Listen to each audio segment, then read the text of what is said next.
Thank you very much, Madam Deputy Speaker. And can I begin by putting on record my congratulations to my right honourable friend for being the first female Chancellor who stood at the dispatch box. A historic moment here in the mother of all parliaments. And Madam Deputy Speaker, after 14 long years of low growth, low investment and failing public services, we are now turning the page. This is a budget about fixing the fundamentals of our economy, demonstrating responsible government by sticking to tough fiscal rules and investing for the future, all necessary to achieve sustainable economic growth. Because in the end, Madam Deputy Speaker, economic growth is what will see the improvement on living standards and life chances people will experience, and certainly the benefit that my constituents in Barking will feel. And crucially, as we stabilise, fix and grow the economy, this is a budget that ensures that working people in my constituency of Barking are protected.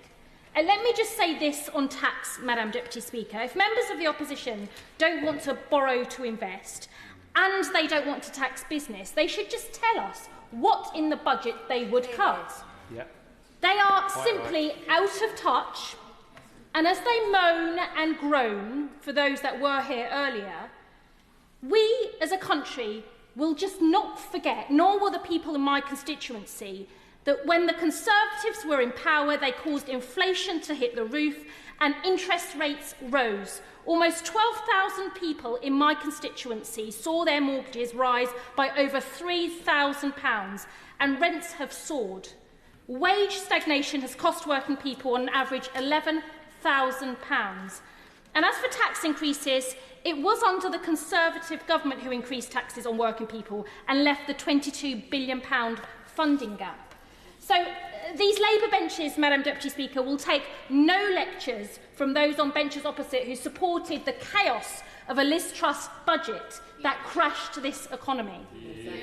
And the audacity of Conservative members to stand up with zero humility after their government left this country in a worse state than they found it. Politics is full of choices, and the Conservatives played their politics in this place at the expense of British people. In contrast, today's Labour budget has chosen to make my constituents in Barking better off. The pay increase for public sector workers and the increase in the national living wage will put money into the pockets of working people.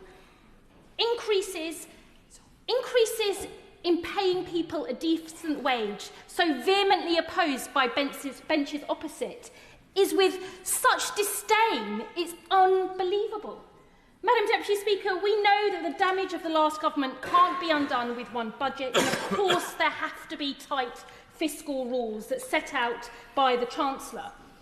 But we will rescue both the economy and public services. But we must also invest for the future. And I particularly welcome the Chancellor's steps today to unlock more investment for our public services, much of which is capital spend, which is really an investment for people. Additional money for schools, additional money for local authorities. Madam Deputy Speaker, this country has to invest or it will decline. That is what a Labour budget delivers, and I'm deeply proud to support it.